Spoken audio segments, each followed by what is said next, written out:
दोस्तों नमस्कार, आप सभी का एक बार फिर से हमारे चैनल पर स्वागत है। जहां पर एक तरफ बीजेपी वाले सोच रहे हैं कि हम विधानसभा चुनाव लगातार जीत जाएंगे, वहीं दूसरी तरफ काम ऐसा हो गया है कि बीजेपी को अपनी इज्जत बचानी मुश्किल हो जाएगी। जी हां, मामला निकलकर आ गया है। आपने एक मामला तो सुना होगा कि निर्मला सीतारमण पर एफआईआर के आदेश कोर्ट ने दे दिए हैं, लेकिन एक और मामला आया है। एक और इनके खासम खास नेता ने सुप्रीम कोर्ट के आदेश का उल्लंघन कर दिया है। जी हां, कांग्रेस की तरफ से बड़ा आरोप लगाया गया है। दोनों खबर आपको विस्तार से बताऊंगा। निर्मला सीतारमण के साथ साथ और किन बीजेपी के बड़े नेताओं, जेपी नड्डा जैसे और नेताओं पर भी एफआईआर हो सकती है। और दूसरी तरफ अगर हम देखें तो सुप्रीम कोर्ट के आदेश की किस तरीके से धज्जियां उड़ाने का काम किया गया है, जो अब बीजेपी के लिए बहुत बड़ी मुश्किल खड़ी करने वाला है। आपको इस वीडियो में बताऊंगा और जितने साथी हमारे साथ जुड़े हुए हैं उनसे मैं कहना चाहता हूं, वीडियो को एंड तक जरूर देखिएगा और सभी साथी वीडियो को तुरंत लाइक भी कर दीजिए। जी हां, सबसे पहला जो बड़ा मामला सामने निकलकर आ रहा है वो निकलकर आ रहा है कि किस तरीके से बुलडोजर पर सुप्रीम कोर्ट ने रोक लगा दी थी, लेकिन बीजेपी के एक नेता ने उस रोक की धज्जियां उड़ा दी हैं। सबसे पहले स्क्रीन पर देखिए, आप स्क्रीन पर देख रहे होंगे साथियों, सुप्रीम कोर्ट का आदेश। फिर भी सीएम हेमंत बिस्व शर्मा कह रहे नोटिस की जरूरत नहीं है। असम में बुलडोजर एक्शन पर भड़की कांग्रेस। जी हां साथियों, सुप्रीम कोर्ट की तरफ से कहा गया, लेकिन एक तरफ कहा जा रहा है, कांग्रेस के नेता कह रहे कि नोटिस की कोई जरूरत ही नहीं है, और दूसरी तरफ सुप्रीम कोर्ट ने रोक लगा दी है। साथियों, रोक लगी हुई है। पीछे अब सुप्रीम कोर्ट ने रोक लगाई थी कि अगले आदेश तक देश में कहीं पर भी बुलडोजर नहीं चलेगा। वो भी एक बार आप स्क्रीन पर देख सकते हैं। देश भर में बुलडोजर एक्शन पर सुप्रीम कोर्ट की रोक अगले आदेश तक लागू रहेगा। ये बड़ा फैसला। जी हां साथियों, यानी कि सीधे तौर पर सुप्रीम कोर्ट के आदेश थे कि जब तक समय रखा गया था 1 अक्टूबर को अगली सुनवाई उस मामले की, कि 1 अक्टूबर तक देश में कहीं पर भी बुलडोजर नहीं चलेगा। और यहां पर जो मामला निकलकर आया, कांग्रेस की तरफ से आरोप लगाए गए हैं कि असम के अंदर बुलडोजर एक्शन हुआ, बिना नोटिस के बुलडोजर एक्शन हुआ है। और इसी के साथ साथ जो मैं आपको इस वीडियो में दूसरी खबर बताने वाला हूं, वो उसकी हेडलाइन भी एक बार देख लीजिए। स्क्रीन पर आप देख सकते हैं साथियों, निर्मला सीतारमण पर चुनावी बॉन्ड स्कीम में जबरन वसूली का आरोप है।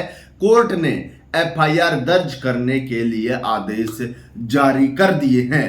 और इस खबर को मैं आपको खोलकर बताऊंगा किस प्रकार से चुनावी बॉन्ड में जबरन कंपनियों से वसूली की गई, दबाव में उनसे चुनावी बॉन्ड खरीदवाए गए, क्योंकि इनको 2024 के जो लोकसभा चुनाव थे उसमें पैसों की जरूरत थी। जी हां, बहुत बड़े बड़े कारण मैं आपको बताऊंगा, लेकिन सबसे पहले पहली खबर की तरफ रुख करते हैं और आपको बताते हैं कि बुलडोजर एक्शन पर अब बीजेपी की खैर नहीं। देखिए स्क्रीन पर आप देख पा रहे होंगे साथियों, विपक्ष के नेता सेकिया ने कहा कि सुप्रीम कोर्ट और गुवाहाटी हाई कोर्ट दोनों का आदेश है कि सरकार को अतिक्रमण रोधी कार्रवाई से पहले पूर्व सूचना देनी चाहिए। कांग्रेस विधायक ने कहा, सरकारी जमीन पर बुलडोजर कार्रवाई के मामले में भी यह आवश्यक है, लेकिन मुख्यमंत्री दावा कर रहे हैं कि इस तरह के किसी नोटिस की आवश्यकता ही नहीं है। हेमंत बिस्व शर्मा ने कह दिया कि सुप्रीम कोर्ट ने कहा है नोटिस दीजिए, लेकिन हम कहते किसी नोटिस की जरूरत नहीं है, चला दो बुलडोजर। जी हां, उसके आगे देखिए, जो सेकिया ने दावा किया कि मुख्यमंत्री अदालत के आदेशों का उल्लंघन करके लोगों को गुमराह करने की कोशिश कर रहे हैं और संविधान के भी खिलाफ गए हैं। उन्होंने मुख्यमंत्री के इस आरोप पर भी आश्चर्य व्यक्त किया कि कांग्रेस पार्टी और विशेष रूप से जो बेदखल किए गए लोगों को सरकार की कार्रवाई के खिलाफ प्रदर्शन करने के लिए उकसा रहा हूं, यह पूरी तरह से झूठ है। यानी कि जिस विपक्ष के असम के अंदर जिस विपक्ष के नेता ने मामला पहुंचाया है जो सुप्रीम कोर्ट के अंदर, उसने सीधे तौर पर कहा कि मामला बहुत गंभीर है। बुलडोजर एक्शन हुआ, बिना नोटिस के एक्शन हुआ और सुप्रीम कोर्ट की रोक के बावजूद एक्शन हुआ है। तो इस पर सुप्रीम कोर्ट का क्या रुख?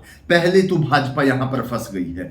दूसरा, निर्मला सीतारमण पर एफआईआर के आदेश कोर्ट ने दे दिए हैं, उसकी भी तह तक आपको पहुंचाऊंगा। देखिए स्क्रीन पर, आप स्क्रीन पर देख पा रहे होंगे साथियों, बताया गया कि बेंगलुरु की एक विशेष अदालत ने अब बंद हो चुकी चुनावी बॉन्ड योजना यानी कि इलेक्टोरल बॉन्ड के जरिए जबरन वसूली के आरोपों को लेकर केंद्रीय वित्त मंत्री निर्मला सीतारमण के खिलाफ एफआईआर दर्ज कराने का आदेश दिया है।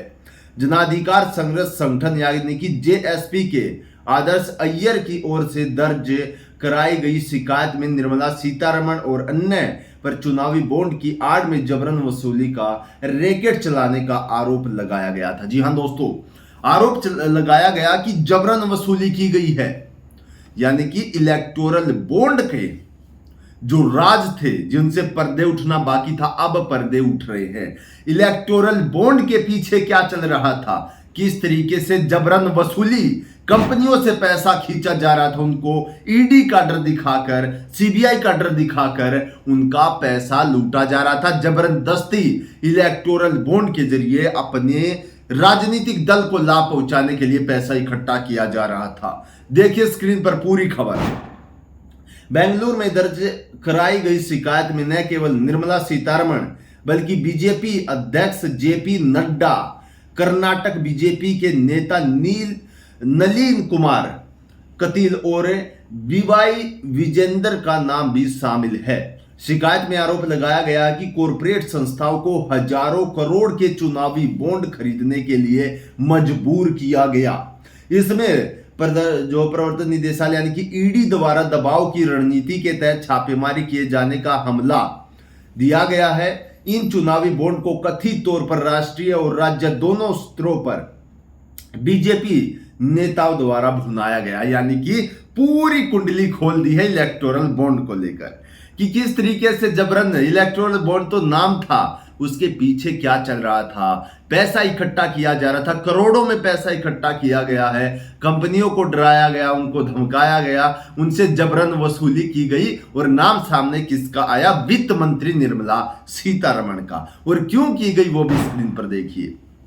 शिकायत में दावा किया गया कि चुनावी बॉन्ड योजना के तहत राजनीतिक उद्देश्यों के लिए अवैध धन एकत्र करने की मदद की गई, जिसमें सीतारमण और बीजेपी के अन्य वरिष्ठ नेता भी शामिल है। जी हां दोस्तों, राजनीतिक उद्देश्यों के लिए अवैध धन इकट्ठा किया गया इलेक्टोरल बॉन्ड के जरिए। अब मामला सुप्रीम कोर्ट में एक बार फिर से उगड़ गया है।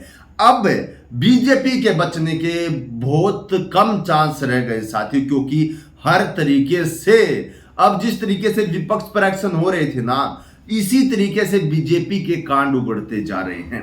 आपको मैंने दोनों खबरें बता दी, आपका इसके बारे में क्या कहना है कमेंट बॉक्स में जरूर बताइएगा, क्योंकि अब विपक्ष भी हैवी होता जा रहा है और सभी आरोप इन पर लगाए गए हैं। इस पर सुप्रीम कोर्ट क्या फैसला लेता है, सीजीआई डीवाई चंद्रचूड़ जी क्या फैसला लेते हैं, कमेंट करके जरूर बताइएगा। आज की वीडियो में इतना ही। सभी को नमस्कार, जय हिंद।